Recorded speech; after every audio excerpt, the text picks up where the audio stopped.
The story begins with the Yard Werner materializes within the confines of a stone chamber, the residue of a spatial transfer spell dissipating around him.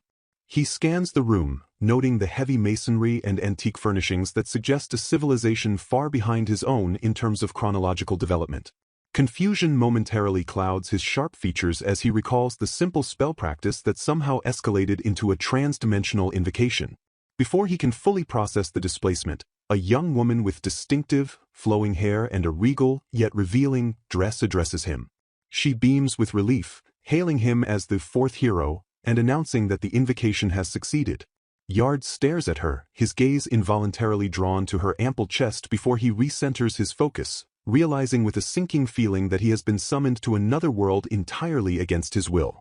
The scene shifts to a grand hallway where guards flank the newly arrived hero, escorting him toward the seat of power. Princess Sophia, the woman who greeted him, walks alongside, explaining the gravity of their situation. Yard listens with a detached air, learning that he has been brought to the kingdom of Anriant. He introduces himself not as a savior, but as a member of the tactical group of the Great Dark Empire of Gino, a distinction that seems lost on his hosts. He clarifies that his presence is a mistake, yet the princess insists that the summoning was deliberate, a desperate measure to bolster their forces. They arrive at the courtroom, where the heavy wooden doors swing open to reveal the ruling monarch and the other summoned individuals waiting within. The king of Anriant, an older man bearing the weight of his crown in the deep lines of his face, descends from the dais and performs an act that disgusts Yard to his core. The monarch bows low, prostrating himself before the summoned heroes, begging for their aid against the demonic empire of Darrow. He explains that the balance of power has shattered and that shadow creatures are now ravaging the battlefield, leaving the kingdom with no hope but intervention from other worlds. Yard watches the display with narrowed eyes, his internal monologue screaming that a true king should never lower his head in such a manner. He voices his refusal immediately, rejecting the notion of fighting a war for a nation that kidnapped him, seeing it as a selfish request with no benefit to himself. The king, desperate to secure their cooperation, implies that anything in the kingdom could be a reward, prompting a lecherous thought from Yard as he glances at the voluptuous Princess Sophia. Attention turns to the other three heroes who stand ready to accept the king's plea. Alec Gilfrea, a member of the Celestial Knights from the Nagia Empire, steps forward with confidence bordering on arrogance. He brandishes a large, ornate claymore, boasting that his morphic sword contains elemental power that repels magic attacks, declaring that no beast from the Demon Empire can challenge him. Next, Fairies, a priestess from the Holy Light Church, presents herself. She admits to lacking physical strength but claims her curative magic, powered by the gods, will sustain the party.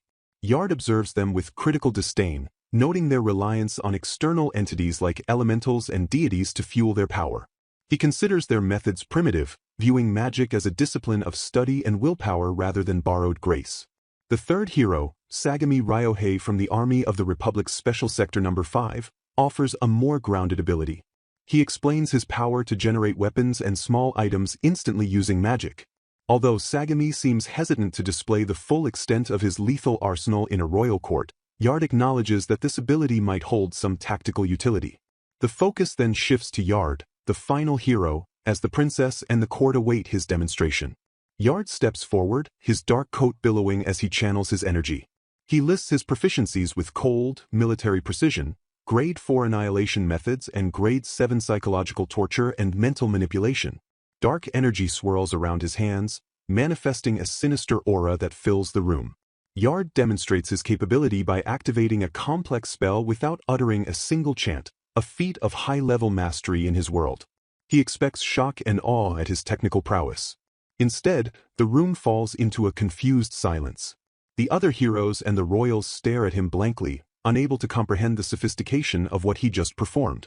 Alec breaks the silence by asking if Yard can simply make a fireball, while the others marvel at the mere fact that he didn't recite a spell. Yard realizes with crushing disappointment that the magical standards of this world are abysmally low. They are incapable of recognizing superior technique, viewing his advanced arts with the simplicity of children watching a parlor trick. He feels humiliated to be grouped with such incompetence and dismisses them as uncivilized barbarians. Later that evening, Yard retires to his assigned quarters, his mood foul from the day's events. A knock at the door interrupts his brooding, and a maid enters, introducing herself as Tia. She claims to be his servant, sent to attend to his needs. Tia approaches him with a basin of warm water and a towel, offering to wipe him down. As she begins to clean his arms, her demeanor shifts, becoming overtly flirtatious. She praises his muscular build, comparing him favorably to the withered wizards of the castle, and presses her body against his. Yard remains stoic, his instincts screaming that something is wrong. His suspicions are confirmed when a magical interface flashes in his mind. Warning! Grade 2, Magic Barrier. Defense has been successfully activated automatically. Yard attempts to use his Grade 7 status confirmation spell to analyze Tia, but the spell fails, returning garbled data. He realizes immediately that she is blocking his analysis, proving she is no ordinary maid. As Tia continues her seduction, feigning overwhelming attraction, Yard decides he has no time for games. He grabs her face, his fingers digging into her skin as he unleashes Grade 2 mental manipulation. The spell shatters Tia's mental defenses instantly. Her eyes roll back, and her body goes limp as Yard forcibly invades her psyche, dominating her will with ruthless efficiency. Under the influence of his dark magic, Tia becomes a puppet, unable to lie. Yard questions her, demanding to know her true master. She gasps out the truth: she is a subordinate of Duchess Dian. Yard delves deeper, extracting the political secrets she holds. He learns that the Prime Minister has betrayed the kingdom and intends to install Duchess Dian as the new head of state. The summoning of the heroes is merely a stopgap measure. The plan is to use them to stabilize the war front and then exile them once the coup is complete. Every servant assigned to the heroes is a spy, reporting their every move to the conspirators. Yard absorbs this information, a cruel plan forming in his mind. The situation is a disaster. The kingdom is weak, the enemy is strong, and the internal leadership is treacherous. He realizes that simply fighting on the front lines would be a waste of time. Instead, he decides to secure his own position by creating loyal pawns from within. He intensifies the mental manipulation on Tia, rewriting her memories and personality. He implants a deep, obsessive loyalty to him, twisting her original mission into a desperate need to serve and please him. The process completely breaks Tia's original allegiance. She clings to him, her eyes filled with artificial adoration, begging for his touch. Yard embraces the role of the conqueror, using his magic to heighten her desire until she is completely subservient. He spends the night solidifying his control over her, turning the enemy spy into his personal tool. By the time morning arrives, Tia is devoted to him, her mind reshaped to view him as her absolute lord. Yard stands in his room, buttoning his shirt as he contemplates the board. He determines that to survive and thrive in this chaotic world, he cannot play by their rules. He will annihilate the threats from the demonic empire and dismantle the kingdom's corrupt leadership simultaneously. With a sinister smirk, he declares the start of his game, ready to destroy everything that stands in his way from the inside out. Princess Margaret, the second princess and commander of supply operations, presides over the war council with supreme confidence. She stands before a large tactical map, her distinctive drill-shaped ringlets framing a face flush with the certainty of victory. She outlines her strategy to the assembled heroes and military officials, positing that the demon army entrenched in the Gross Fortress will naturally retreat as winter approaches. Her plan hinges on this assumption, designating the heroes' primary task as the guarding and transport of supplies rather than direct offensive engagement.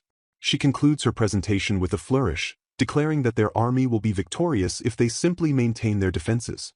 Yard Werner observes the briefing from his seat, his expression impassive but his mind working with critical cynicism. He assesses Margaret not as a commander, but as an arrogant noble whose overconfidence blinds her to tactical realities. While the sycophants in the room praise her brilliant strategy, Yard silently dissects the flaws. He scrutinizes the map, tracing the proposed supply route that weaves through 4 towns and 1 city. His sharp eyes identify critical vulnerabilities. The path traverses remote areas notorious for monster activity, dangerous choke points that Margaret's plan seemingly ignores. Despite his professional disdain for her competence, his gaze lingers on her figure, a lecherous thought surfacing that perhaps the haughty commander is worth playing with in a different capacity. The silence is broken when Margaret notices Yard's wandering stare. She confronts him, her voice sharp with authority, demanding to know if he is listening.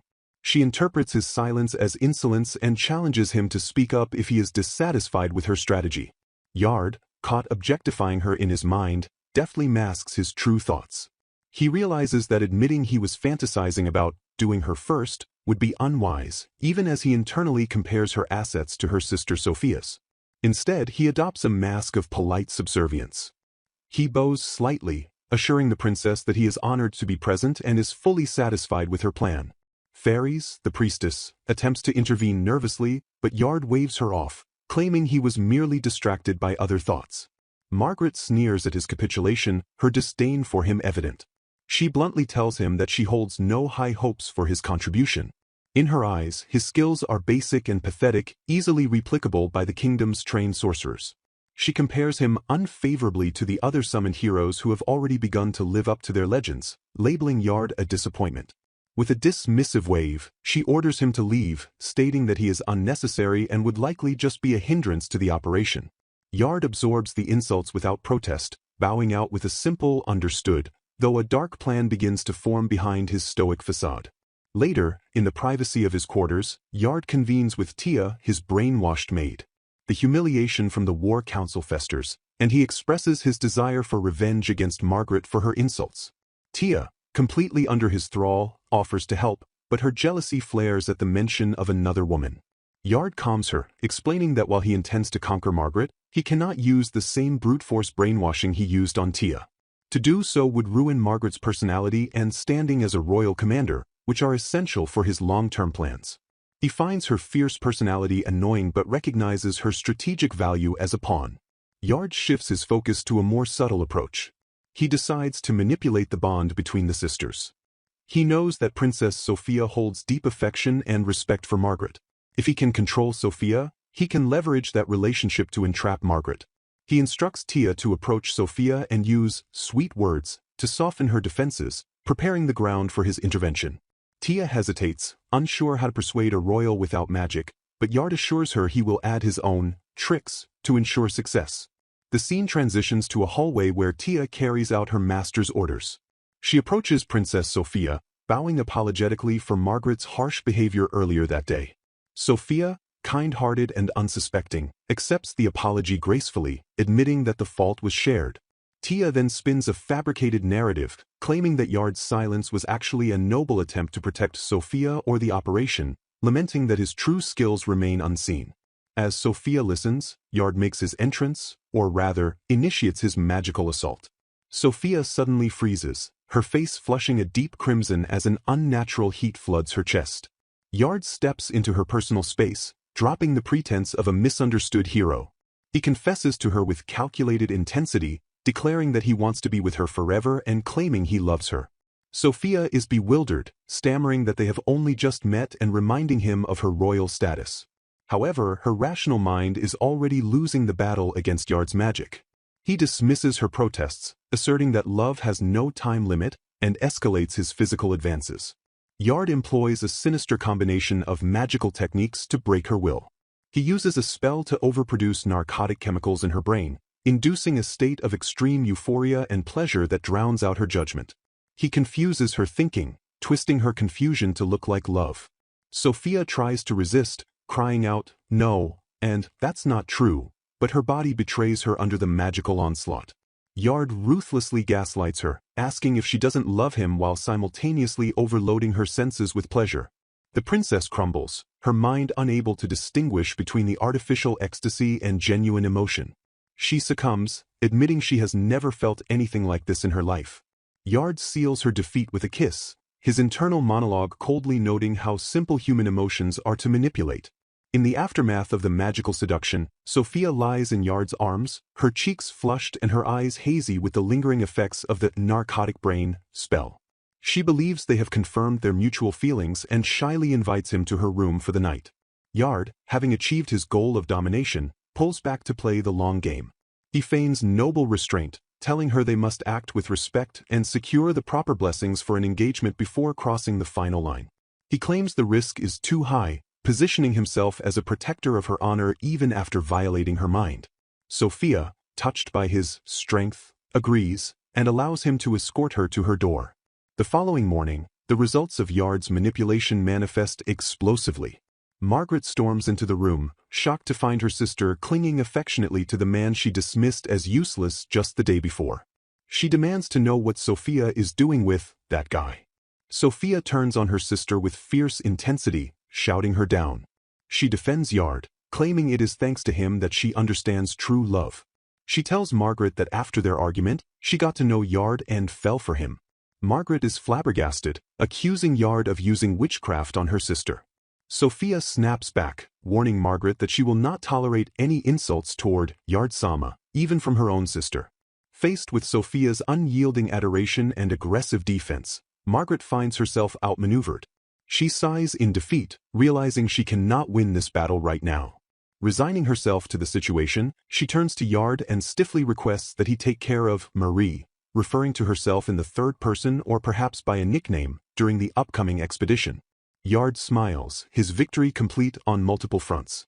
He agrees smoothly, noting with a smirk that he must look after her, as she is now his future sister-in-law.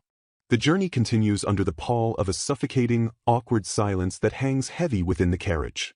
Princess Sophia, once the picture of royal dignity, now sits in a state of delirious disarray. Her eyes are half closed, a thin trail of saliva escaping her lips as she mutters incoherent sounds, her mind completely shattered by Yard's happiness paradise spell. The rhythmic creaking of the carriage wheels does little to mask the uncomfortable atmosphere, forcing Yard-Werner to seek refuge outside the vehicle. He rides atop a dark steed, binoculars pressed to his eyes as he scans the horizon, ostensibly on voluntary patrol.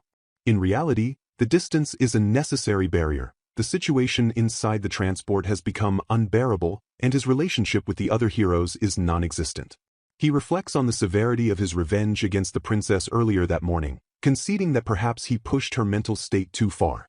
The solitude of the ride only amplifies his irritation with the slow progress since leaving the capital, and he finds himself wishing for the practical company of Sagami. Inside the carriage, the scene is one of confusion and concern. Alec and Fairies watch Sophia with growing alarm as she rides in her seat, giggling and whispering the name of the spell that enslaved her. Her behavior is a grotesque departure from her usual composure, leading the others to remark that she seems like a completely different person from the day before. They appeal to Yard for an explanation, but he feigns ignorance, offering a dismissive "I have no idea," while internally reveling in the success of his manipulation. The heroes are left helpless, unable to comprehend the dark magic at play, merely noting that her condition seems to be worsening as she twists her body in unnatural displays of euphoria. Later, during a lull in the journey, Fairies approaches Yard with a proposition. Since they have free time, she suggests they discuss the nature of magic, having heard that Yard is a researcher of the arcane arts. Yard agrees, and the priestess begins by explaining her world's understanding of magical power. She clasps her hands in reverence, stating that God grants power through faith and that prayer is the essential component of any spell.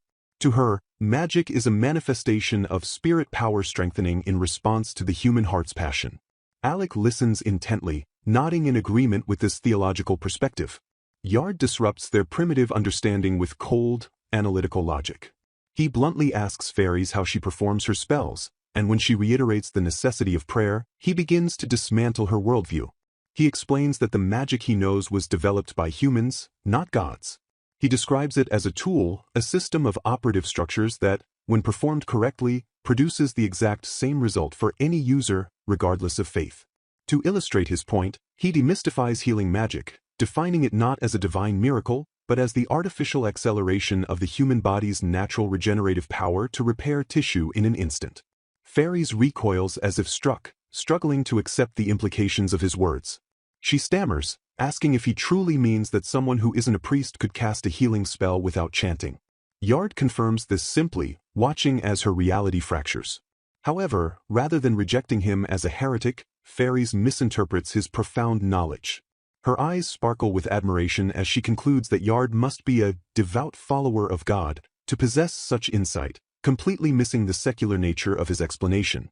Yard is internally baffled by her conclusion but decides not to correct her, simply noting that she didn't understand a single thing he said. Despite her naivety, Yard finds himself impressed by one specific detail. Fairies refuse to wear the bracelets provided by the maids. He realizes she possesses keen intuition, unlike the others.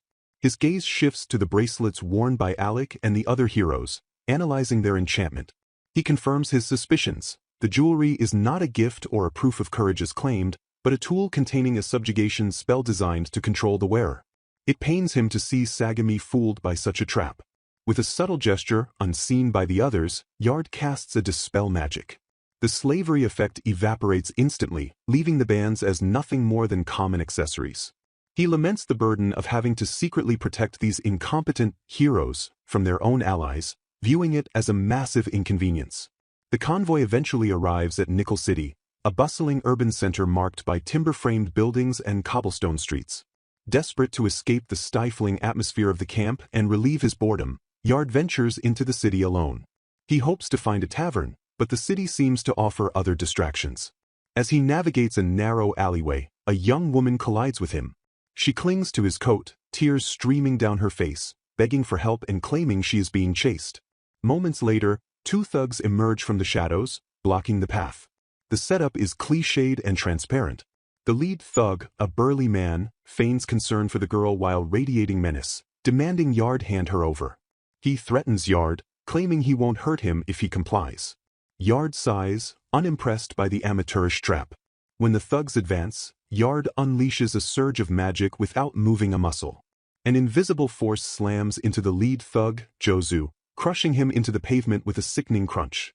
The second thug freezes, realizing too late that their target is a wizard. Yard dispatches the threat with contemptuous ease, leaving the attackers groaning in the dirt. The woman, Mira, realizes her scheme has collapsed. Switching tactics instantly, she releases Yard and adopts a seductive persona.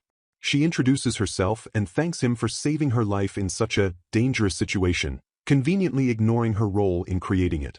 She invites him to her home, promising to show her appreciation in private. Yard stares at her coldly. He rejects the offer to go to her place, stating that he will take his appreciation right there in the filth of the alley. Before Mira can react, Yard casts a sound isolation barrier, sealing the alley off from the outside world. He informs her that screaming or crying will be futile. Panic replaces seduction on Myra's face as she scrambles backward, realizing she is trapped with a monster far worse than the thugs she worked with. Yard advances on her, remarking that her expression of terror is interesting. He corners her against the brick wall, dismissing her pleas to stay away. Yard proceeds to exact a brutal punishment on the thief. He forces himself upon her, ignoring her initial resistance and tears. He mocks her, calling her a fucking whore, and laughing at how easy she was to capture. As the assault continues, he twists the narrative, accusing her of enjoying it and blaming her own, sinful body, for the situation. He silences her protests with degrading insults, demanding she be polite to him. Myra's resistance crumbles under his physical and psychological dominance, her cries of no turning into incoherent gasps as her body betrays her. Yard finishes without mercy, taking what he feels is owed. Afterward, Yard adjusts his clothes, satisfied with the diversion. He leans down and takes Myra's wallet from her scattered belongings, deciding it will serve as a reminder and compensation for his time. He justifies the theft by noting that the allowance Tia gave him was insufficient for his comfort. Leaving Mira broken in the alley, he decides to buy alcohol with his new funds, intent on getting drunk and sleeping off the day's stress. Yard returns to the inn late at night, expecting to slip in unnoticed. Instead, he is immediately ambushed by Princess Margaret. She stands in the hallway, practically vibrating with rage. She screams at him for skipping a crucial meeting and going into town without informing her, labeling his actions as a violation of the rules. Yard listens to her tirade with a bored expression, mentally categorizing her voice as a headache. The juxtaposition of his violent, dominant night in the city and the petty scolding of the princess highlights the vast disconnect between his true nature and the role he is forced to play. The expedition enters its second day, the novelty of travel having long since eroded into a stifling lethargy within the carriage. Yard Werner sits with a posture of practiced indifference, his chin resting in his hand as he gazes out at the passing landscape, the boredom palpable in his heavy-lidded stare. Opposite him, Princess Margaret bristles at his apparent lack of concern. She admonishes him sharply, her voice cutting through the carriage's rhythmic creaking, demanding that he take the situation more seriously and refusing to accept any excuses for his lax demeanor. She points out that his calmness is misplaced, reminding him that a wizard should be in a constant state of research to improve their magic, especially now that their transport has crossed the boundary line and left the safe zone. Yard offers a non-committal agreement, his verbal response barely masking his internal monologue. While Margaret prattles on about high hopes and repelling demon ambushes, Yard's mind wanders to a much darker necessity, the lack of experimental subjects. He scrutinizes his travel companions, the heroes and the princess, lamenting that he cannot simply choose one of them to undergo his cerebral reform or physical experiments without incurring significant problematic consequences.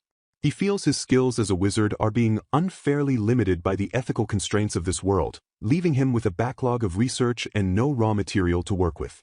Margaret, unaware of the macabre thoughts sitting across from her, clenches her fist and vows to make the demons pay personally should they dare to attack. The monotony shatters in an instant. A spear whistles through the air, piercing the tranquility of the journey and the physical structure of the carriage. Chaos erupts immediately. Yard, rather than recoiling in fear, feels a surge of dark anticipation. An attack means enemies, and enemies mean potential subjects that are disposable, unlike his allies. Outside, the shout goes up that they are under attack. Sagami Ryohei, the gun-wielding hero, takes a hit, coughing up blood as the ambush begins in earnest. The demon army has arrived, their presence confirming the threat to the country. Amidst the confusion, Fairies the priestess leaps into action. She clasps her hands in prayer, invoking the goddess to answer her plea and heal the mighty. Yard watches her work with a critical eye, noting that her healing magic is agonizingly slow compared to the instant regeneration techniques he is accustomed to. However, a light envelopes Sagami, and the mortal wound closes, eliciting a gasp of awe from Alec. Alec praises the advanced healing concentrated power, attributing the miracle to the inherent strength of a hero. Yard, who had secretly prepared his own magic to intervene if necessary, cancels his spell, deciding it is better to let them believe in their own competence for now. He feigns ignorance when looked upon, allowing fairies to bask in the praise. The party disembarks to face the threat head-on. A tactical division is quickly established. Alec and Sagami volunteer to handle the enemy soldiers, while assigning Yard the task of neutralizing the monsters. Yard accepts the arrangement with a smirk, affirming his role while the other heroes gear up for their first real battle. Alec, emboldened by the adrenaline of combat, charges forward with his massive sword, shouting for his heart of justice to be answered as he unleashes a mighty spiritual sword attack. Sagami, recovered from his injury, supports him with gunfire, the two heroes pouring their offensive capabilities into the demonic beasts. Dust and debris settle, and the heroes pause, believing victory is theirs. However, as the smoke clears, the silhouettes of the wolf-like monsters remain standing, completely unharmed by the assault. Sagami stares in disbelief, sweat beading on his forehead as he realizes their attacks failed to penetrate the beast's defenses. Yard observes from the rear, analyzing the situation with cold detachment. He acknowledges that Alec and Sagami possess the martial arts and fighting spirit requisite for heroes, but their raw output is insufficient. They are reaching their limits against creatures that require magical devastation rather than physical trauma. Deciding the show has gone on long enough, Yard steps forward. He taunts the beasts, drawing their attention away from the exhausted heroes. Internally, he initiates his natural operating system, bypassing the need for spoken chants or prayers. He targets the cluster of monsters and unleashes his fourth special technique, Disintegration Strike. A column of overwhelming energy descends, vaporizing the monsters instantly and leaving nothing but silence in its wake. The sheer scale of the destruction leaves Alec and Sagami dumbfounded, staring at the empty space where their invincible enemies stood just seconds prior. The heroes approach Yard, their skepticism replaced by reverence. Sagami praises the power of the magic that annihilated the monsters completely. Yard, maintaining his persona, deflects the praise, claiming he merely delivered the final blow after they had weakened the enemies. He calls himself a humble bastard, internally, knowing exactly how much stronger he is. Alec thanks him formally, acknowledging that Yard saved them from the demonic beasts. Princess Margaret strides onto the battlefield, her face flushed red, caught between gratitude and embarrassment. As the major in charge, she formally thanks Yard for saving lives and supplies, admitting that the results force her to re-evaluate her opinion of him. However, her tsundere nature flares up immediately after. She shouts that this tactical success does not mean she approves of his relationship with her sister, Sophia, desperate to avoid any misunderstanding about her personal feelings. Yard ignores the romantic subplot, his attention focused on a prize he is dragging behind him, one of the enemy corpses. Margaret recoils, asking if he is a necrophile, but Yard calmly explains he intends to conduct a little experiment to gather information. Margaret, seeing the strategic value, grants permission but orders him to do it in the forest, away from the eyes of the soldiers. She also demands he share any intelligence he gathers regarding the demon empire. Yard agrees, internally thrilled that the demons arrived at such an opportune time to restock his supply of test subjects. Deep in the forest, away from prying eyes, Yard inspects his catch. He notes the physiology of the corpse, brown skin and pointed ears, indicating a heterogenic race different from humans. While he would have preferred a human subject for his first trial in this world, he accepts this as a good start. He plans to extract the brain while it is fresh. Hovering his hand over the lifeless body, he activates Special Recovery Technique Type 6. He speaks to the corpse, offering it a second chance to be useful not as a living being, but as a tool for his research. Dark energy swirls around the body as Yard casts the final command, Resurrection. The corpse's eyes snap open, the life, or a semblance of it, returning to the vessel. Yard grins, the thrill of the forbidden arts coursing through him. The fascinating experiments he has craved since leaving the capital are finally about to begin. A severed head, possessing consciousness and the ability to speak, awakens in a dense, shadowy forest, its eyes snapping open to a reality it does not yet comprehend. Confusion clouds the man's expression as he questions his location, his voice echoing in the stillness of the woods. Nearby, a dark-skinned elf woman, Elmer, finds herself bound by thick ropes on the forest floor, her body trembling as she realizes the terrifying nature of their revival. The resurrected man, exhibiting an arrogant lack of awareness, demands an explanation for his return to the living world, failing to show gratitude or fear toward the figure standing above them. He complains about the reception, displaying a haughty attitude despite his decapitated state, while Elmer struggles uselessly against her bindings, her face flushed with panic.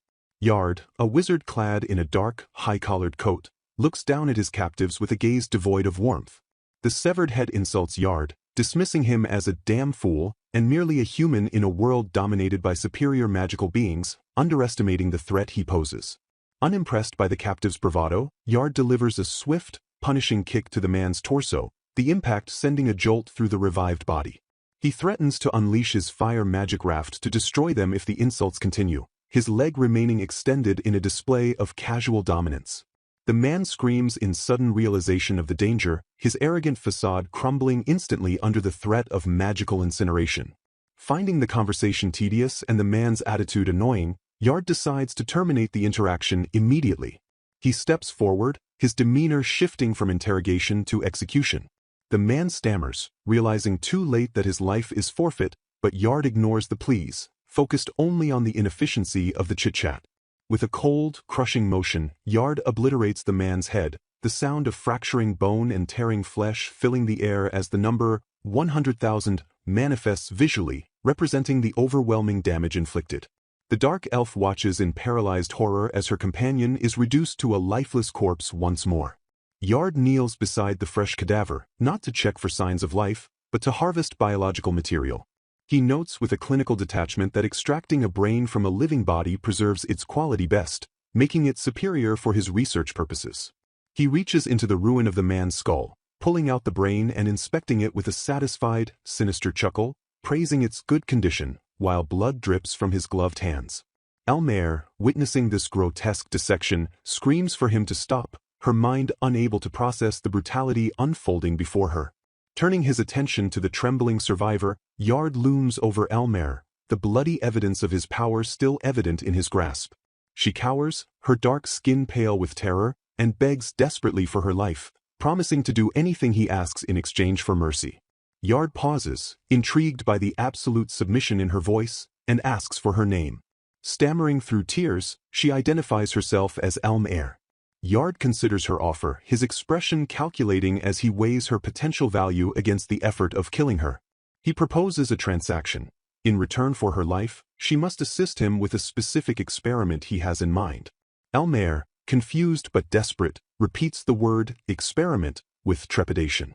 Yard demands confirmation of her resolve, asking if she can truly endure any situation he places her in. He emphasizes that the experiment requires strict conditions and that her survival depends entirely on her ability to demonstrate her usefulness during the process. Elmer, having no other choice, pledges to try her best, submitting herself to his will. Yard immediately begins the procedure, chanting incantations that invoke heavenly joy and God's mantle to gather magical energy. He manifests a sphere of water, a water ball, which hovers in the air as he prepares the surgical field. Analyzing her physiology, he concludes that her current state is insufficient for the task at hand. He observes that her race, the Dark Elves, appear biologically superior to human wizards, a trait he intends to exploit. He informs her that to utilize magic raft from another world, he must rebuild her brain, a statement that causes Elmer to recoil in fresh horror. Before she can protest, Yard strikes, his hand plunging directly into her skull with a sickening, wet sound. Elmer screams, a high-pitched cry of agony, but Yard remains calm, assuring her that she will not die. He explains that he has cast a spell of immortality upon her, ensuring that no matter how much damage she receives or how many cuts he inflicts, her life force will not extinguish. The scene transforms into a nightmare of magical surgery. Yard manipulates the delicate tissues of her brain while she remains fully conscious. Elmer convulses, her body jerking against the restraints as pain overwhelms her senses. She begs him to stop, her speech slurred and broken, but Yard continues his work with terrifying precision. He chides her for moving too much, treating her agony as a mere inconvenience to his delicate work. As he delves deeper, he realizes with a casual oops that he forgot to block her pain receptors, a massive oversight that explains her violent thrashing. He notes that the spell worked regardless, watching her twitch and groan as mathematical formulas and variables float in the air around them, visualizing the complex magical calculations he performs in real time. The procedure concludes, and Elmer collapses, panting heavily, her eyes unfocused and her spirit broken. Yard observes the results, noting that while the modification is successful, it remains unstable and requires further fine-tuning. He explains to the exhausted elf that he has made her brain more efficient, adapting it to handle advanced procedures that would destroy a normal mind. Recognizing the immense strain placed on her, he acknowledges that she has done an excellent job showing her worth. Yard keeps his promise. He places a hand on her head and casts a healing spell, the sound, shuwu, signaling the rapid repair of her physical wounds. As her flesh knits back together, he commands her to forget her past entirely, stripping away her former identity to make room for her new role as his tool. He demands she leave behind everything she was, effectively killing the old Elmer to birth his new apprentice. The narrative shifts to a military encampment, where soldiers marvel at a row of perfectly constructed tents. They praise Samaji-san, Yard, for his magic, noting that setting up camp after an attack would have been a disaster without his intervention. Yard walks into the camp, looking pristine and unbothered, with the now subdued Elmer walking meekly behind him, dressed in a revealing outfit with a collar around her neck. Margaret, a high-ranking female knight in full plate armor, confronts Yard with disbelief, shouting that he is a fool for bringing an enemy back to their base. She points an accusatory finger, highlighting the absurdity of reviving a corpse found on the battlefield and deciding to make it an apprentice.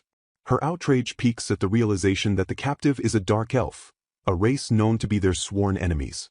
A nun standing nearby sighs, wondering how Yard manages to find a new problem every single time he steps out. Yard defends his actions with a flippant excuse, claiming he didn't kill her simply because she is a woman. He declares with a smirk that his motto is to be good to all women, regardless of their origin, a statement that infuriates Margaret. He attempts to placate her by stating he extracted the necessary information from the prisoner and that they simply need to keep an eye on her. Margaret snaps back, telling him to shut up, clearly unconvinced by his casual dismissal of military protocol.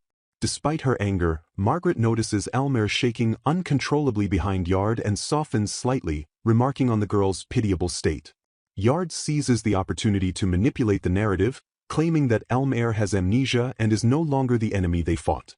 He asserts that she is now someone they can trust. Margaret, displaying a moment of compassion, sighs and agrees to allow Elmer to join them, but strictly limits this authority to the duration of the current mission. She warns Yard that their lives are at risk on the battlefield and scolds him for not showing enough compassion for the girl's precarious life. Yard ignores Margaret's lecture on morality, placing a possessive hand on Elmer's head. He declares that as her teacher, he will take full responsibility for her actions, dismissing the potential consequences.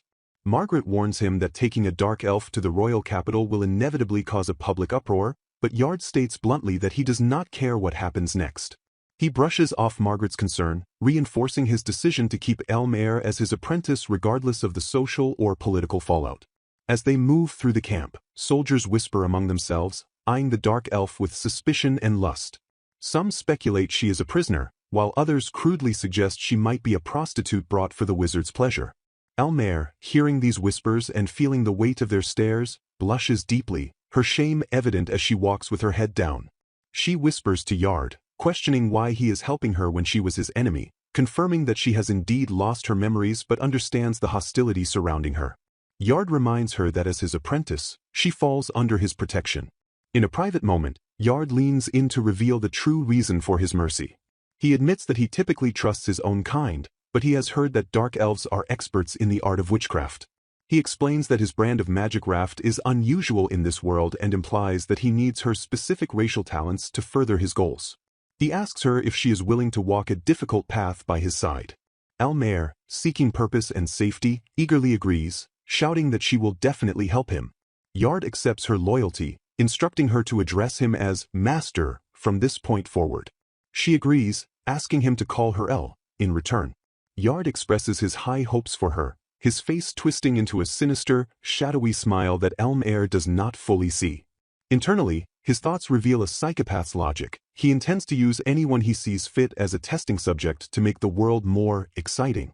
Oblivious to his monstrous intentions, Elmer blushes and stammers that she is embarrassed but eager to work with him, pledging to do her absolute best for the man who dissected her brain only hours before. The towering stone walls of Goethe Fortress loom against the horizon, a massive defensive structure that serves as the destination for the arriving party. Despite encountering various troubles and delays along the journey, the group manages to navigate the perils of the road and arrive safely at the stronghold. The timing proves fortuitous, as they reach the fortification just before the schedule becomes critical. A voice calls out, directing attention to the massive structure directly ahead, signaling the commencement of the supply delivery and the next phase of their operation. Inside the stone corridors of the fortress, Yard walks with a casual, almost bored demeanor. He muses aloud about his desire to explore the fortress interior until dinner time, treating the military installation more like a tourist destination than a defensive line. However, his movement is impeded by a strange burden. His coat flaps unnaturally around his legs. He looks down, addressing the anomaly clinging to him with a sigh of annoyance, asking how long the person intends to stay in that position. Hidden beneath the folds of his garment, Elmer trembles, her voice small and thick with tears as she complains about the atmosphere since they entered the gates. The environment within the fortress is thick with hostility. Soldiers and personnel stop their duties to glare at the pair, their whispers cutting through the air like knives. They instantly recognize the distinct features of a dark elf, a race synonymous with the enemy.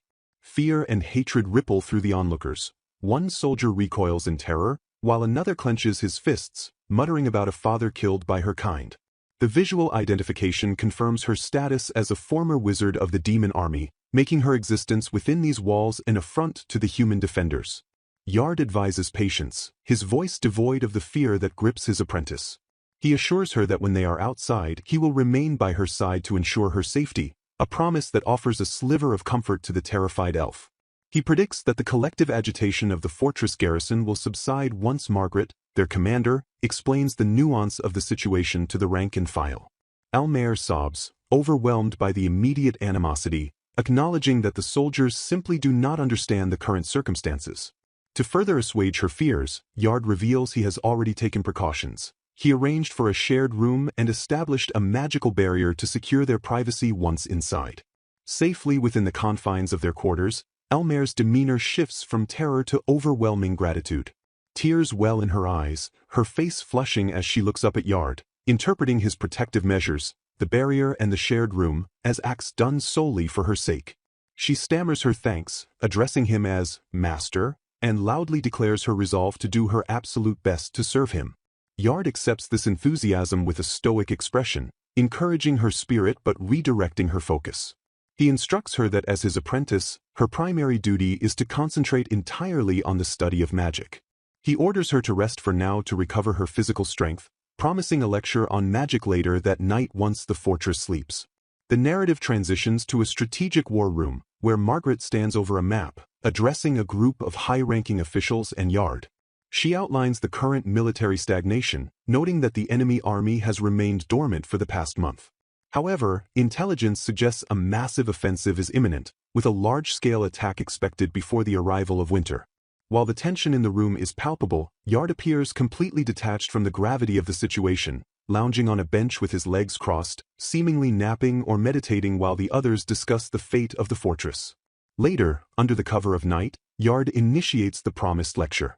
Elmer sits attentively, eager to absorb knowledge, expressing her hope to learn much from him. Yard recalls their conversation during the journey regarding the techniques this world refers to as non-chanting magic.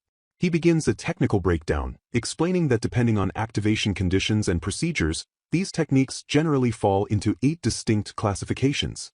He elaborates that these spells, developed over years of research, are simplified to allow activation without somatic components like pronunciation or movement. Elmer listens, mesmerized by the theory. Yard continues, noting that while simple structures work well, attempting to apply this simplification to complex techniques creates a bottleneck. He asserts that a mere human brain lacks the arithmetic processing power required to handle the complex calculations of high-level magic without these aids. He identifies spells utilizing magic circles as 4th-grade techniques, a level he considers rudimentary. To demonstrate the gulf in power, Yard decides to perform a tactical class technique, warning Elmer to watch closely as he will only show it once. He raises a hand, and the atmosphere warps instantly. Elmer screams in sheer terror as the reality before her distorts. Yard unleashes the spell, Minor Black Hole. The effect is catastrophic and instantaneous. A nearby mountain, previously a permanent fixture of the landscape, simply vanishes from existence.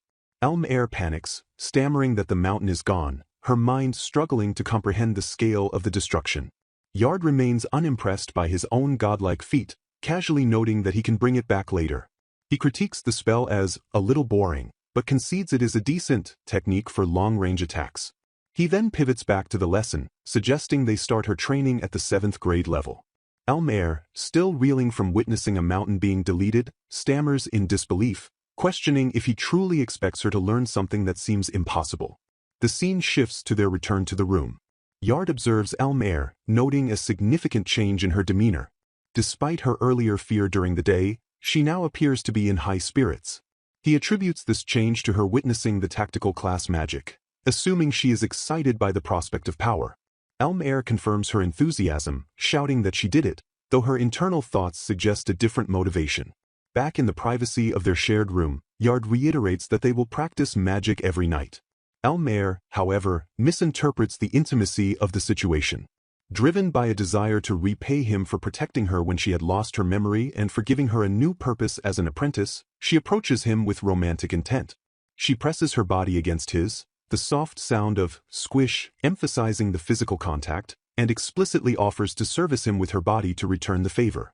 Yard reacts not with arousal, but with calculation.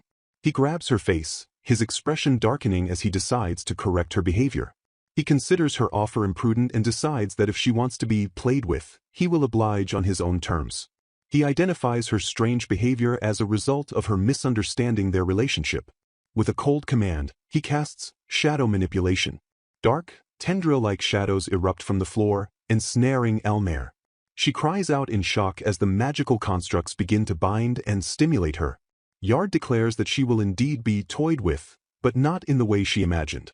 The shadows writhe around her body, eliciting involuntary sounds of pleasure and distress. Elmer begs him not to look at her in this state, confused and overwhelmed by the sudden magical assault. Yard observes her physical reaction with clinical detachment. He points out that she was already physically aroused, wet, before he even touched her, exposing her hidden desire. He mocks her designation as his apprentice, questioning if she is merely using him to satisfy her own sexual urges under the guise of gratitude. As the shadows continue their work, Elmer struggles to formulate sentences, gasping out claims of respect and love for her master. Yard finds her reasoning flawed and unfair. He interrupts her confessions of love, stating clearly that this transactional view of their relationship is the problem. He bluntly informs her that he possesses absolutely no romantic feelings toward her. Furthermore, he clarifies that he has no interest in forcing himself upon his apprentice. His goal is strictly professional. He intends to raise her as a sorcerer. Despite his words, he does not stop the shadow manipulation, using the stimulation as a form of behavioral conditioning. Elmer writhes, begging him to stop as the pleasure becomes too intense. Yard, maintaining his focus on her magical development, justifies the continued stimulation as necessary for the sake of creating a successful apprentice, implying that breaking her current mindset is part of the training. The intensity of the shadows increases, driving Elmaire to the brink. She cries out, unable to hold back, and reaches a climax, her body arching in the grip of the shadows. Yard watches the culmination of his lesson calmly. He tells her she can reach climax as much as she likes, reassuring her, or perhaps warning her, that the magical barrier he erected will prevent any of her sounds from leaking out of the tent. Elmaire lies exhausted, gasping for breath and begging for forgiveness. Suddenly, the reality of the outside world crashes back in. A desperate voice calls out from outside the barrier, announcing an urgent meeting requested by Margaret. The messenger addresses Hiro-sama, pleading for his presence regarding future developments. Yard, barely pivoting from the sexual discipline he just administered, looks toward the door with a sudden realization. The report from the messenger is frantic. The northern watchtower has completely disappeared, along with the mountain it stood upon. Yard realizes with a start that he forgot to bring the mountain back after his minor black hole demonstration. The messenger implores him to hurry to the meeting room immediately, unaware that the cause of the geographical anomaly is the very wizard he is summoning. Yard mentally chastises himself for the oversight, acknowledging he needs to clean up the mess he made. In the grandeur of the ancient royal palace, the daily life of a spy unfolds amidst the mundane rhythm of domestic labor. Tia, a black-haired maid, scrubs the wooden floorboards on her hands and knees, answering the complaints of her co-worker with a forced politeness. She internally identifies herself not just as a servant, but as an operative spying for Duke Dien, noting that it has been 2 weeks since her true master left on an expedition. Her face remains stoic, though she acknowledges the difficulty of her double life, steeling her resolve to overcome any hardship for the sake of her beloved lord. Nearby, a blonde maid named Rosalie, the daughter of a baron, wipes a window with palpable disdain, lamenting the collapse of her plan to marry into a wealthy family. She glares at Tia, questioning why she, a noblewoman, must perform measly chores while Tia was assigned to be close to the heroes. Rosalie lashes out, calling Tia titty monster, and demanding silence, her jealousy evident as she claims Tia is lucky to be in charge of the hero whom the princess favors. She references the passionate send-off the princess gave Yard at the departure ceremony, which has become the talk of the palace. Tia ignores the insults, her mind occupied by a secret blessing. Unlike the others, she hears her lord's voice every day through communication magic. She notes that Princess Sophia has been bedridden with depression for days, lovesick over Yard's absence. However, the method of Tia's reporting carries a heavy physical toll. She reflects on the cue for these reports, a small, round stone with an unusually smooth texture. She shudders at the memory of her first day using the device, recalling how the intensity was so overwhelming she could barely stand, identifying the innocuous object as a terrifying magic tool. Suddenly, the device activates with a sharp click, and Tia freezes. Panic sets in as she realizes the timing is horrible, right in the middle of her cleaning duties. She jerks violently, kicking the desk to mask the sudden spasm, and lies to Rosalie that she simply hit her foot. Rosalie, suspicious, asks if Tia's voice sounds weird, but Tia deflects the question desperately. Yard's voice echoes in Tia's mind, taunting her with amusement, telling her not to make him laugh. The vibration intensifies, and Tia struggles to maintain her composure, trembling as she continues to wipe the floor. She worries that if she reaches a climax in a place like this, Rosalie will discover her secret. Yard, indifferent to her plight, muses that cleaning the unused salon every day is meaningless, while Tia gasps out affirmative answers, her body betraying her. The stimulation becomes a test of endurance. Tia tells herself to withstand the waves of pleasure and leave the room naturally. Yard casually mentions that the expedition is boring and there is nothing to do, implying he is using this remote play to pass the time. The vibration grows stronger, and Tia's internal monologue fragments into desperate cries as she reaches her limit. Just as she collapses, completely overwhelmed, Rosalie obliviously asks Tia to introduce her to the heroes when they return. Tia lies on the floor, breathing heavily, the floorboards beneath her wet from her reaction. Rosalie notices the mess and explodes in anger, accusing Tia of lecturing her on work ethic only to slack off herself. Tia, humiliated and exhausted, inwardly vows that she will someday have her revenge for this torture. Yard's voice returns, filled with dark amusement, observing that it looked like she enjoyed herself. He admits that he deliberately delayed answering her call to be mischievous, noting that she seemed to have grown too used to the stimulation lately. He asks if it felt good, forcing Tia to apologize and compose herself for the official report. She scolds him for risking her cover, asking what he would have done if she were truly found out. Regaining her professional demeanor, Tia begins her intelligence briefing. She reports that she successfully infiltrated Duke Diane's private room using the cognitive inhibition attire he provided. Inside, she found a secret message detailing a scheme between Duke Diane and the Demon Empire. The report reveals critical military intelligence. The message states that the fortress will be attacked in 2 weeks. The Duke has been instructed to activate enslaving bracelets at the beginning of the assault to destroy the kingdom's army from within. Tia adds that while most details were hidden, there is mention of an unidentified, secret weapon involved in the invasion. Yard receives the news with a relaxed smile, sitting on a bench in the fortress barracks. He dismisses her apology for the lack of detail, calling the information quite useful. He comments that having some irregularities makes the situation more interesting. Changing the subject entirely, he whispers that the truth is he just wants to be with Tia. Tia startles, blushing furiously as he promises that as a reward for her service, he will make love to her all night long upon his return. Flustered, Tia brings up the topic of his current companions, asking if he wasn't surrounded by a new person recently. Yard acknowledges the temptation but states that refusing the girl, Thumr, seems far more interesting. He clarifies that he has no intention of sleeping with the dark elf, which causes Tia to feel a sudden pang of pity for the rejected girl. Yard theorizes that Elmer might be an estrus due to exposure to his enormous magical power, musing that elves, as a long-lived species, prioritize magical power over vitality. He concludes with a sinister smirk that this biological trait makes female elves easy to tame. The scene shifts to the fortress bathhouse, where steam fills the air. Yard narrates that he asked fairies to take Elmer to the bath, trusting the gentle saint to comfort the depressed elf. Elmer sits in the corner, looking despondent.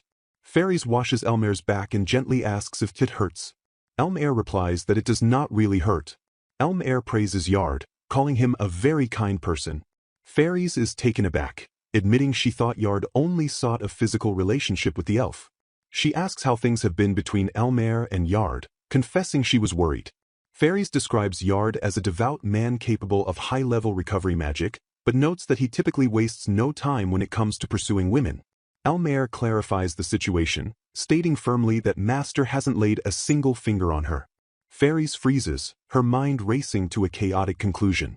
She reasons that if he didn't touch Elmer, despite his usual nature, something else must be at play. She observes that the maid, Tia, and Princess Sophia clearly had something happen with him. A terrifying misunderstanding takes root in Fairies' mind. She concludes that because he spared the elf, she must be his next target. She clutches her chest, trembling, and reaffirms that her body is dedicated to God. Despite her holy vows, she blushes and declares that she won't give in, fully convinced she is in the crosshairs of the hero's lust. Deep within the stone confines of the commander's office, the weight of leadership manifests as physical stacks of parchment. Margaret, the fortress commander, slumps over her desk, buried under an avalanche of logistical nightmares ranging from coordinating with the central government to examining intelligence on enemy forces. She laments the impossibility of the task, groaning that she will never have enough time to manage everything, including the mundane but critical rationing of supplies. The sheer volume of work crushes her spirit, forcing a groan of exhaustion from her lips as she decides to abandon the desk temporarily for a breath of fresh air. Outside, under the bright sky of the Gerda fortress, the atmosphere hums with reconstruction and martial discipline. 10 days have passed since the party's arrival, and the fortress has transformed into a hive of activity. Soldiers hoist heavy stone blocks to repair the battlements, their labor punctuated by the rhythmic sounds of construction. Amidst the dust and sweat, the hero Alec dominates the training grounds. Observers marvel at his prowess, noting that he took on 5 opponents simultaneously without letting them land a single blow. Alec encourages the soldiers to abandon their fear and attack him with everything they have, assuring them that they need not worry about injuries because Fairies is present to heal them immediately. The heroes display their overwhelming power openly. Alec instructs the troops in swordsmanship, while Fairies sits regally on a chair, tending to the wounded with a grace that earns her the reverence of a goddess from the enamored soldiers. Meanwhile, rumors circulate about the third member of their party, Sagami Yard. He has organized a specialized intelligence unit equipped with military gear of another world and trained them in a surprisingly short period. The soldiers whisper that the first results from this new unit are expected tomorrow. High atop the ramparts, Margaret leans against the stone, her fatigue visible to anyone with eyes. Yard approaches her, noting her exhaustion with a casual observation. Margaret sighs, admitting that even she gets hurt by the stresses of command, but asserts that she cannot let her subordinates down. Yard leans in, telling her she doesn't need to hate him so much, but she recoils, annoyed by his presence. He admits with a smirk that he has nothing better to do and simply felt like messing with her for a bit, a comment that earns a scowl from the commander. Their conversation is interrupted by the exuberant praise of nearby construction workers. They laud Yard as awesome and suggest he become a constructor, marveling at how he pleased the muscular Daruma's workers by rebuilding the northern watchtower in mere minutes using his insane magic. Yard dismisses the feat as no big deal, claiming he was simply following orders to rebuild it. Margaret, witnessing this, swallows her annoyance and expresses gratitude for the results, though she admits she has questions about his methodology. Seizing the opportunity, Yard pivots the conversation to her physical state. He offers to cure her fatigue using a special massage technique that utilizes magical power. Margaret initially rebuffs him, telling him to look elsewhere if he wants a playmate, contrasting her busy schedule with his apparent idleness. However, Yard persists, stepping behind her and placing his hands on her shoulders. He manipulates her sense of duty, asking what will happen to the fortress and the entire kingdom if she collapses from exhaustion. He argues that maintaining her health is necessary for her job as commander. Cornered by his logic and her own weariness, Margaret relents, agreeing to move to a private room. In the privacy of the room, the atmosphere shifts to uncomfortable intimacy. Yard instructs Margaret to remove her clothes, including her underwear, a demand that shocks her. He insists it is necessary for the treatment, and she complies with extreme reluctance, covering her chest with her arms and begging him to be quick. Yard looms over her, promising to do his best as he prepares to administer the treatment. Margaret lies face down on the bed, her face buried in a pillow, humiliation burning her cheeks. Yard begins, explaining that the massage stimulates the muscles by penetrating them with magic. As his hands make contact, Margaret gasps. She describes the sensation as something crawling all over her body, the muscular fingers of a man probing deep into her tissues. Yard critiques her physical state, noting she is incredibly stiff, and decides he must take his time. He envisions chopping through her tension like splitting a log with an axe, while Margaret tries to justify her stress by citing the recent pile of paperwork. The sensation intensifies, causing her to cry out. Yard silences her protests by reminding her to endure it for the sake of the kingdom, claiming the treatment is useless if not applied to her entire body. Margaret's body begins to heat up, a reaction Yard claims is proof that the magic is flowing correctly. He flips her over to treat her front. Margaret, now flushed and breathing heavily, admits that it helped but struggles to keep her voice down. The problem, she realizes, is not pain, but that it feels too good. Yard observes her reaction, noting that she doesn't seem to find it unpleasant. During the intimate procedure, Yard's tone shifts to false sincerity.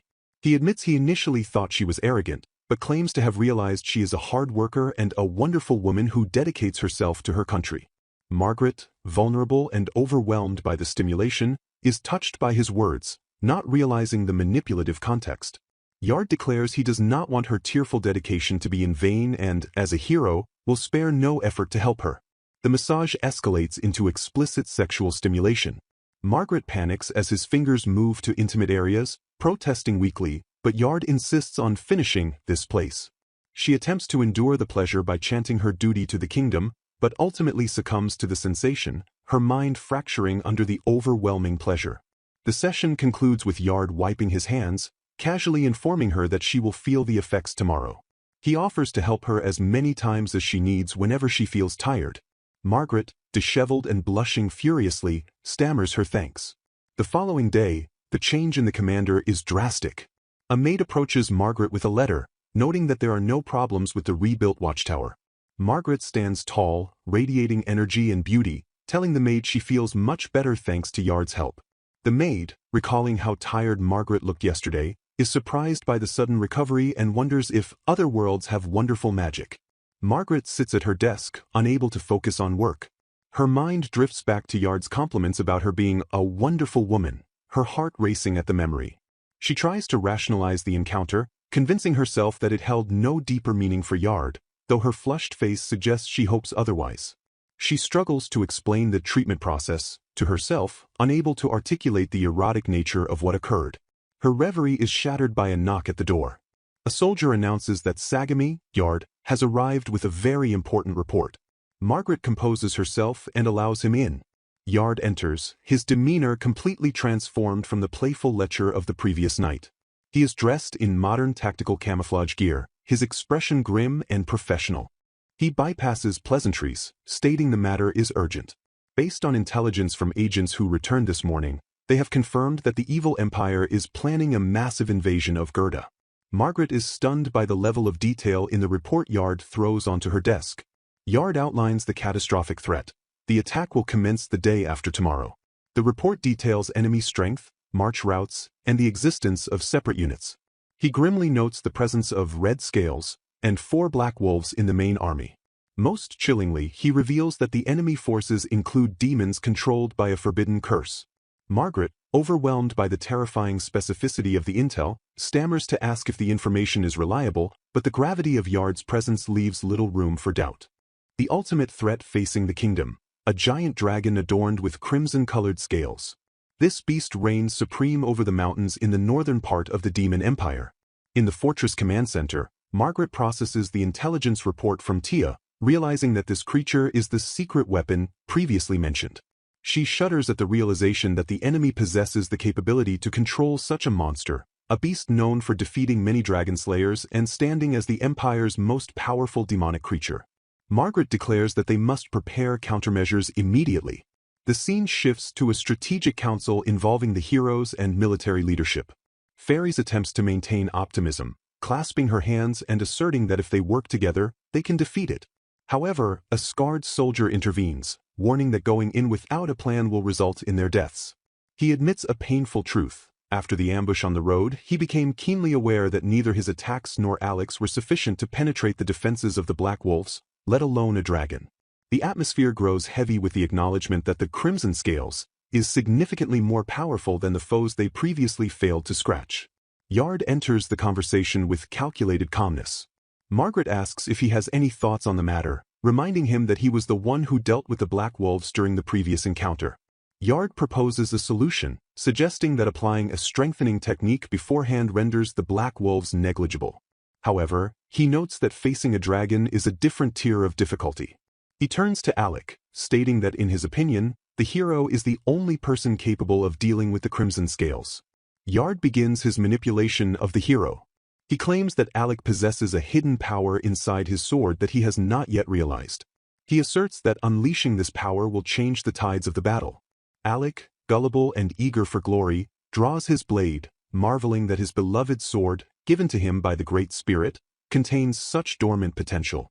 The scarred soldier questions if it is easy to draw out such power, to which Yard confidently replies that they should leave it to the specialist. He tells Alec he requires only one night to perform the modification. Later, in a private chamber, Yard sits on a bed while Elmer clings to his back, her arms wrapped tightly around his chest.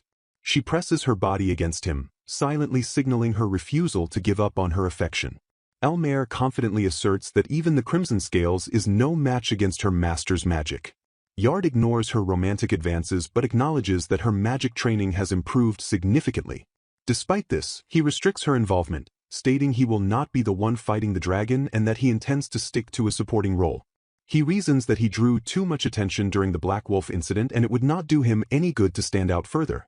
Yard moves to a workbench to inspect Alec's sword, beginning the modification. He privately scoffs at the hero, mentally addressing Alec as a pitiful, disposable man from a previous world. He reveals the sinister truth of his handiwork. He is not unlocking a hidden power, but installing a massive self-destruct mechanism. This trap uses attributes of fire and light to create an explosion capable of blowing up both the owner and everyone around them.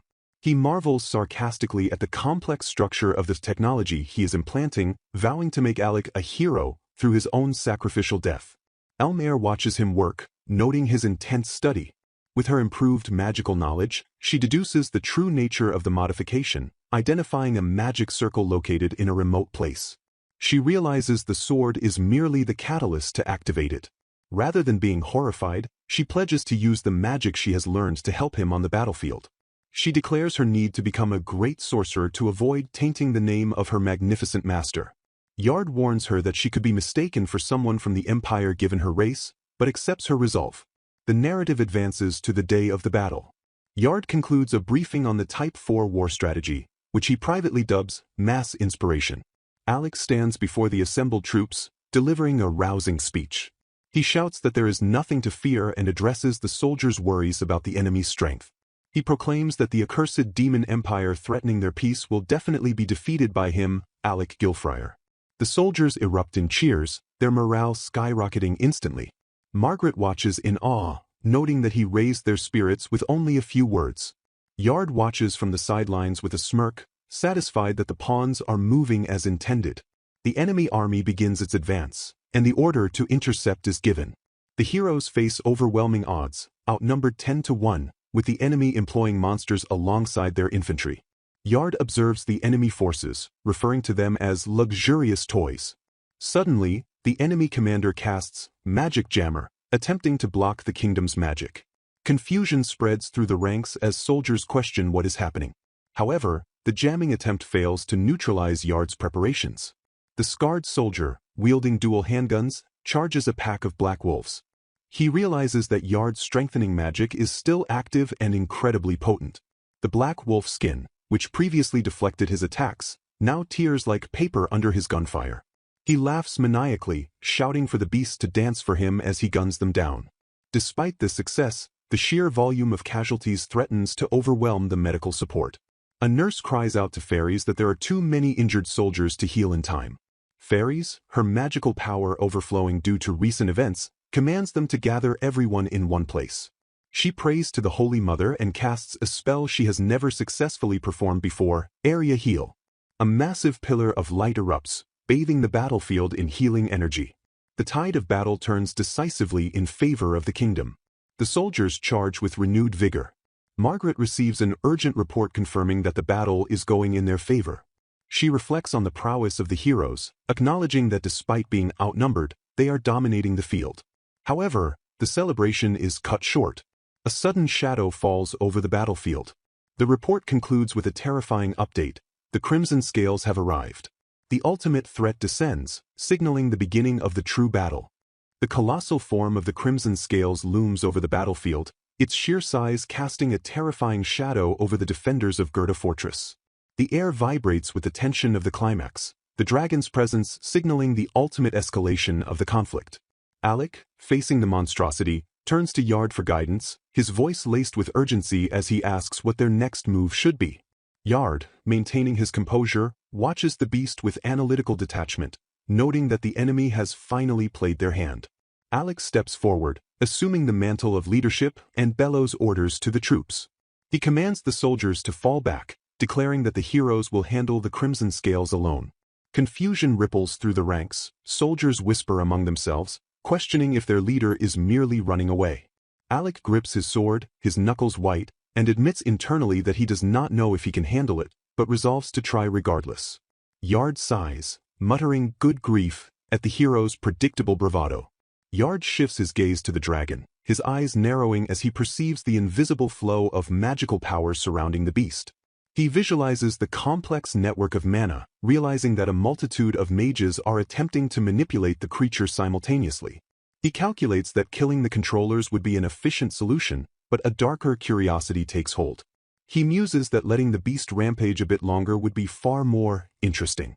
Suddenly, the Crimson Scales throws back its head and unleashes a deafening, incoherent roar that shakes the earth. The beast lashes out, not at the fortress, but at its own handlers.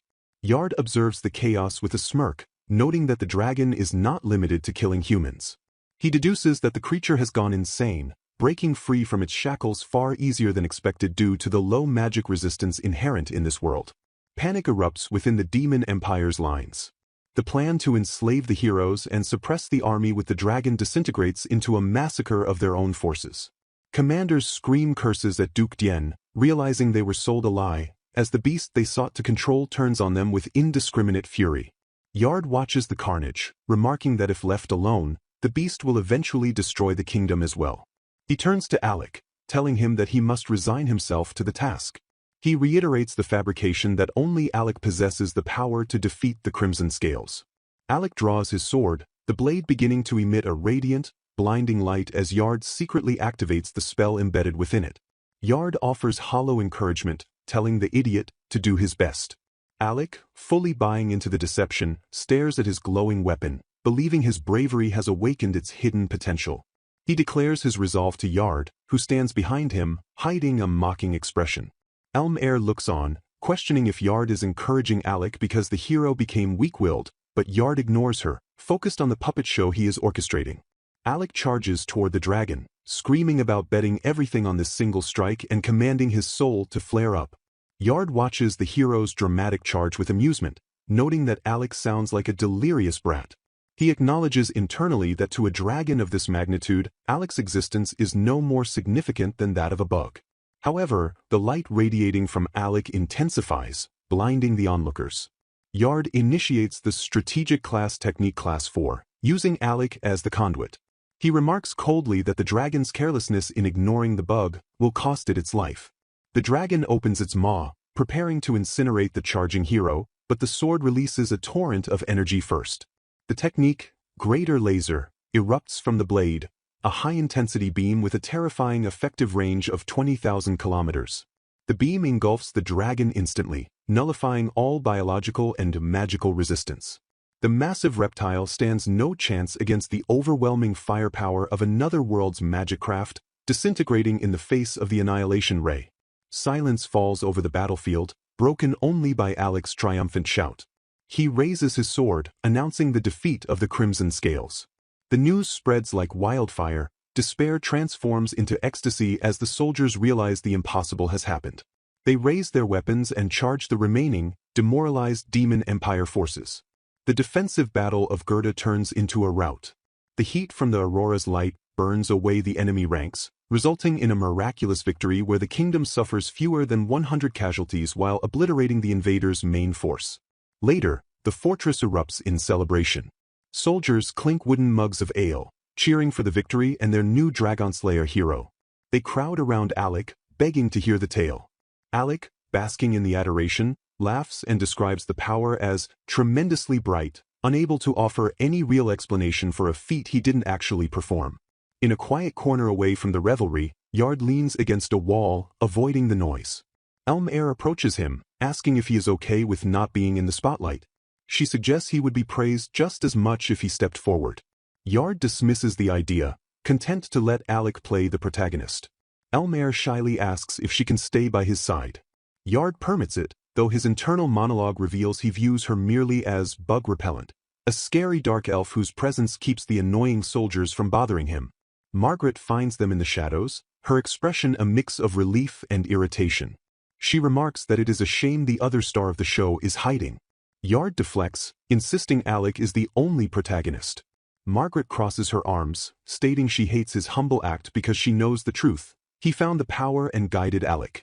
She grabs his hand, her face flushing, and attempts to thank him or perhaps express something deeper. Yard interrupts the moment with a flippant comment about them getting too excited over a single win, reminding her of the dire situation in the kingdom. Margaret recoils, shouting that she really hates that unpleasant side of him. That night, in the quiet of the servants' quarters, Tia relaxes in her nightgown, reading a book.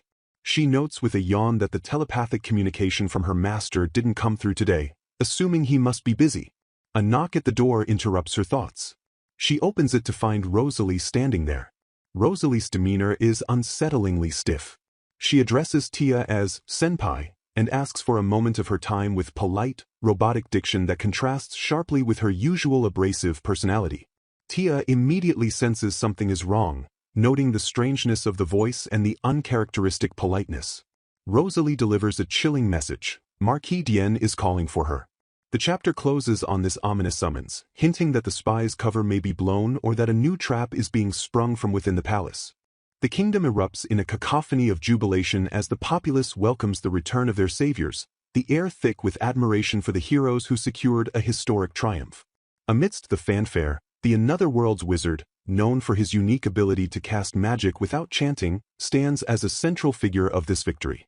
Inside the grand hall of the castle, the king presides over a formal ceremony, his voice booming as he extols the honor of the returnees and promises rewards commensurate with their valiant efforts.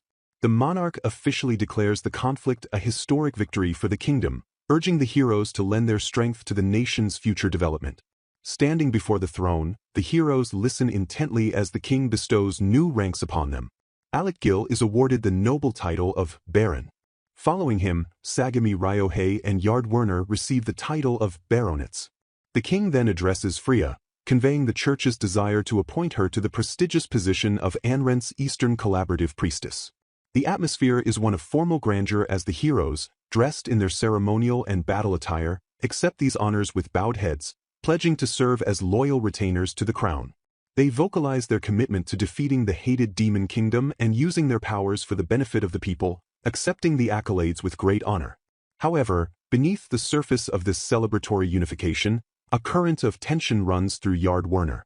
While he outwardly accepts the title of baronet, admitting he is unsure of its true value but willing to receive it since it is being awarded, his internal senses are sharp and calculating. He detects a vicious, heavy gaze boring into him from the side of the room. Yard shifts his attention to identify the source of this hostility, recognizing Duke Dien, a man whose previous schemes were thwarted by the heroes. Yard deduces that the Duke is seething with anger over his past failures, his glare a testament to his lingering resentment. The ceremony concludes under this cloud of silent animosity. Elsewhere, within the shadows of the palace, Duke Dien seethes, his mind racing with malice. He acknowledges Yard's competence, commending the wizard for immediately suspecting him when the slave bracelets failed to function previously. Yet, the Duke's arrogance remains unshaken. He dismisses Yard as an insufficient enemy, believing it obvious that he could defeat such an opponent, lamenting that the wizard still isn't a worthy enough adversary for his grand ambitions. As the formal proceedings disperse, Sophia approaches Yard, her face flushed with relief and affection.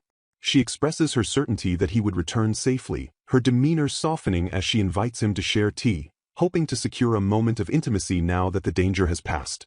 Yard, however, maintains a professional distance. He politely rejects the offer, apologizing for interrupting her but citing an urgent matter that demands his immediate attention. He suggests they make plans for another day, emphasizing that while he does not wish to avoid her, current priorities force his hand. Sophia, though visibly disappointed, accepts his explanation with a wish for good luck in his work, still dedicated to the ideal of paradise. Yard walks away, his internal thoughts revealing a darker, more pragmatic focus. He muses that by pushing L onto fairies, he has cleared his path of obstructions. His true desire at this moment is not tea or conversation, but the company of someone with glossy black hair and vivacious plump breasts, a specific yearning that drives his urgency. Upon returning to his private quarters, Yard is greeted not by a familiar face, but by a stranger. A maid with short, light hair bows respectfully, introducing herself as Rosalie. She informs him that from this day forward, she will be serving him. Yard immediately questions the whereabouts of his previous maid, to which Rosalie coolly replies that the predecessor was removed. She feigns total ignorance regarding what happened to the woman after her removal, claiming she hasn't heard any details of the change. Yard stares at her, his expression hardening as he sharply tells her to get along, though his suspicion is instantly aroused. Yard presses the issue, asking who the girl behind her is, but Rosalie deflects with a haughty explanation. She asserts that since Yard is now a title holder, it is only natural that he be served by a more talented person, implying the previous maid was insufficient for his new station. Yard realizes the implication immediately. There is no way the previous maid could return from where she was sent. He recognizes this as a hostile maneuver. The scene shifts to a grim, dimly lit dungeon located close to the castle. A bald, muscular torturer stands with arms crossed, looking at a prisoner. The prisoner is Tia, the girl with black hair Yard desires. She hangs suspended by chains from the ceiling, her body exposed and bearing the marks of abuse. Through a telepathic link, Yard's voice reaches her mind, asking if she can hear him. Tia confirms she can hear him and reveals she is currently detained in a dungeon. She explains that she was captured immediately after the kingdom's victory was announced and punished for failing her mission to destroy evidence. Tia admits to being whipped, prompting a surge of cold fury in Yard. He apologizes to her, taking full responsibility for failing to predict that his enemies would target her directly. He assures her that he has already found her and commands her to wait for his arrival. Tia, blindfolded and disoriented, worries that she cannot provide her exact location, but Yard dismisses this concern as a non-issue.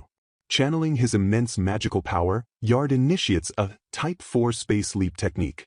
He bypasses physical distance entirely, executing a greater teleport that warps the fabric of space. In an instant, Yard materializes within the dungeon cell.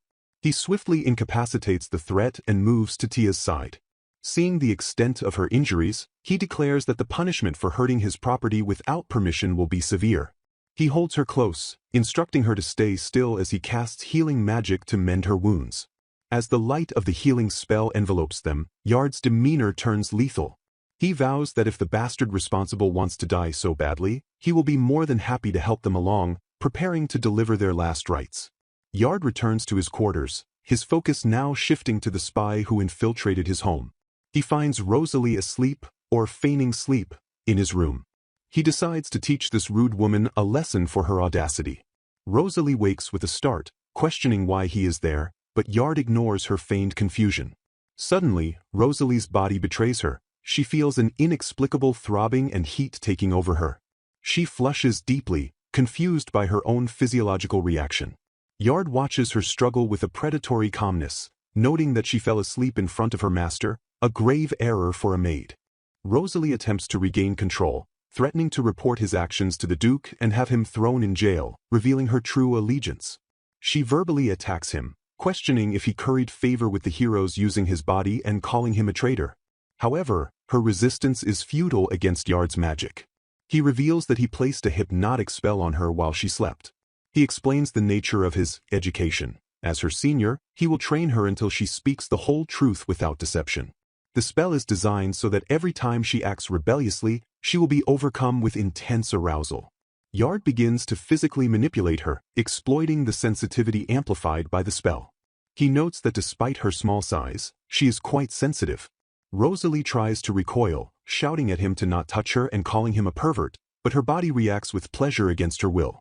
Yard ruthlessly continues the stimulation, asking if she is willing to repent. Rosalie refuses absolutely, trying to maintain her defiance. Yard mocks her, finding her usually cheeky and troublesome attitude cute when she is rendered helpless by his magic. Desperate, Rosalie tries to bribe him, claiming that if he helps betray and enslave the heroes, he will receive a huge reward from the Duke. She declares she will defeat him and rise back up, but Yard is unimpressed. He tells her that he doesn't mind her defiant attitude towards him personally, but he cannot tolerate her attempting to use his master or target his allies. The education intensifies, pushing Rosalie past her limits as she begs him to stop, her resistance shattering under the sensory overload. She struggles to hold onto her resolve not to lose, but the overwhelming pleasure breaks her defenses. Yard continues the process relentlessly, stating he will continue educating her until she becomes a good girl, fully submissive to his will. Finally, the session concludes. Rosalie is left exhausted and broken, while Yard looks on, satisfied that she had some fun, and that his method was effective. The scene shifts to Duke Dien, who is inspecting a small object with a grim expression. It is a ring he found in Rosalie's bag. He identifies it as another slavery bracelet disguised as a ring, noting that the heroes used the same method that once failed but made it stronger this time. He realizes he underestimated Yard significantly. The Duke understands that he has been driven into a corner. His plan to infiltrate Yard's defenses via the maid has collapsed, and his cards are running out. Back in safety, Tia, now healed and clean, reflects on her rescue. She worries if she showed a disgraceful side to her master during her captivity. Yard, however, is resolute. He contemplates the situation with cold determination. He knows Duke Dien is struggling, but because the Duke dared to lay his hands on Tia, his demise is now a certainty. The conflict between the magician Yard and Duke Dien is poised to escalate into a final clash.